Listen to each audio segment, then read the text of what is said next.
অর্থাৎ হাইকোর্ট ডিভিশনের high court division কোটা প্রথা বহাল রেখে 2018 সালের প্রজ্ঞাপন বাতিল করে যে রায় দিয়েছিল, সেই রায়টি আপিল বিভাগ আজকে দীর্ঘ শুনানির পর হাইকোর্ট ডিভিশনের রায়টিকে বাতিল ঘোষণা করা হয়েছে। হাইকোর্ট ডিভিশনের রায়টিকে রদ ও রহিত করা হয়েছে। হাইকোর্ট ডিভিশনের রায়টিকে রদ ও রহিত করা হয়েছে, অর্থাৎ হাইকোর্ট ডিভিশনের রায়টি বাতিল বলে গণ্য হলো।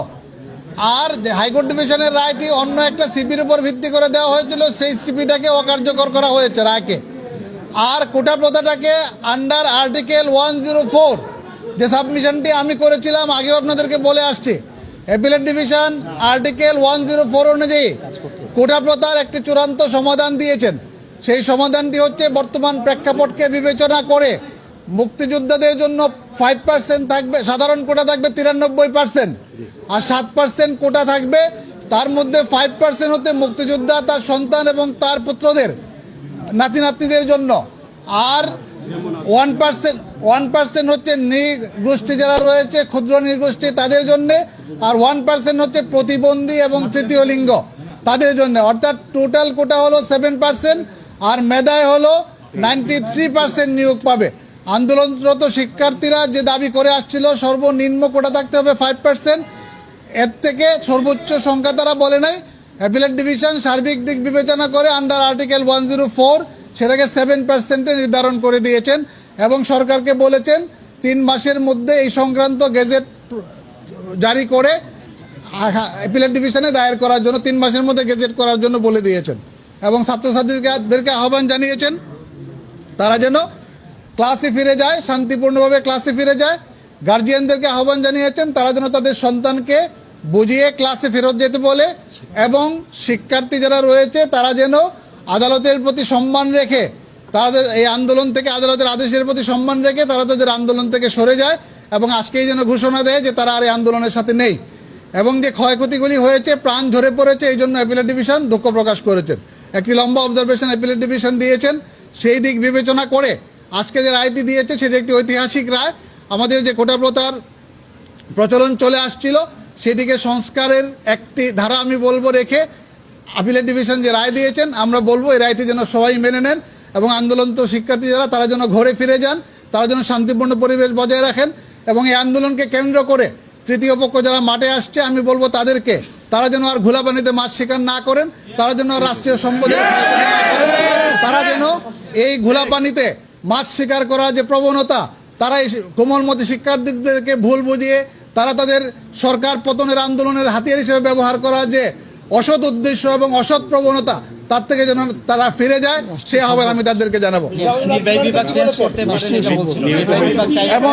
এবং রায়ে এইটিও বলে দেওয়া হয়েছে, যেহেতু বিষয়টি পলিসি ম্যাটার, আজকে আলোচনার সবচেয়ে বড় বিষয় ছিল যে বিষয়টি পলিসি ম্যাটার। 3টা আর্গুমেন্ট ছিল। পলিসি ম্যাটার হওয়ার কারণে হাইকোর্ট ডিভিশন সরকারের পলিসি ম্যাটার বিষয়ে কোনো রায় দিতে পারে না। কিন্তু আজকে অ্যাপিলেট ডিভিশন 104 ধারাকে অবলম্বন করে যে নির্দেশনা দিয়েছেন, সেখানে কিন্তু আবার এক্সিকিউটিভকে বলে দিয়েছেন যে পরবর্তীতে তারা ইচ্ছা করলে কোটা পরিবর্তন এবং সংস্কার করতে পারবে। এই রায় কোনো বাধা হয়ে দাঁড়াবে না। আরেকটি বিষয় ক্লিয়ার করা দরকার যে হাইকোর্টের জাজমেন্টে মুক্তিযোদ্ধা এবং তাদের সন্তানদেরকে ব্যাকওয়ার্ড হিসাবে উল্লেখ করা হয়েছিল, কিন্তু অ্যাপিলেট ডিভিশন মনে করে বা আমরা সাবমিশন করেছি যে মুক্তিযোদ্ধারা আমাদের জাতির সূর্য সন্তান, তারা আমাদের গৌরব, তাদেরকে কখনোই ব্যাকওয়ার্ড হিসেবে চিহ্নিত করা যাবে না, তারা ফরওয়ার্ড থাকবে সবসময়। তাদের সম্মানার্থে এই কোটা দেওয়া হয়েছে, এটা তাদের সম্মানের বিষয়। আর অন্য যারা পেয়েছে তারা তাদের রাইট হিসেবে সংবিধানের আর্টিকেল 28, 29, 14 অনুযায়ী যেভাবে প্রোটেক্ট করতে বলা হয়েছে, সরকার সেভাবে তাদের রাইট এবং তাদের ইন্টারেস্টটাকে প্রোটেক্ট করবে।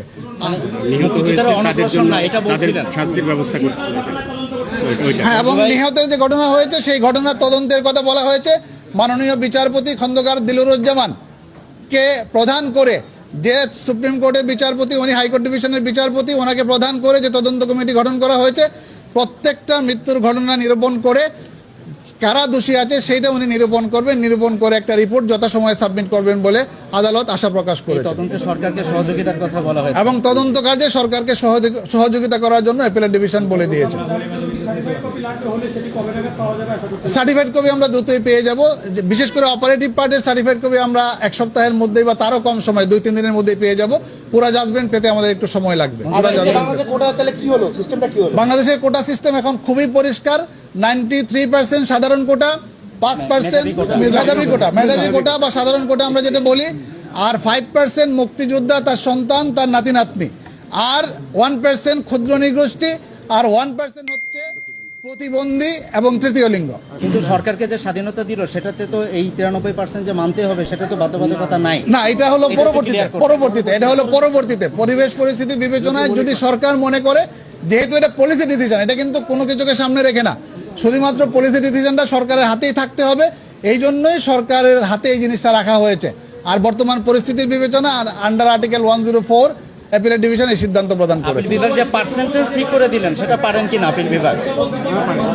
আপিল বিভাগ 104 আপিল বিভাগ বলে দিয়েছে 100 পরে আপিল বিভাগ 100 পরে কমপ্লিট জাস্টিস বলতে যেটা বোঝায় এটা একটু সেটা ক্লিয়ার করেন মঞ্জু ভাই, এটা সরকার ক্লিয়ার করেন। সেটা আপনার আপিল বিভাগের আছে। 104 হলো আপিল বিভাগের আপিল বিভাগ। ওনার রায়ে আপিল বিভাগ রায়ে স্পষ্ট করে বলে দিয়েছেন যে বর্তমান প্রিভেলিং সিচুয়েশনে to do complete justice under article 104 of the constitution, exactly এই কথাটা অ্যাপিলেট ডিভিশন বলেছেন।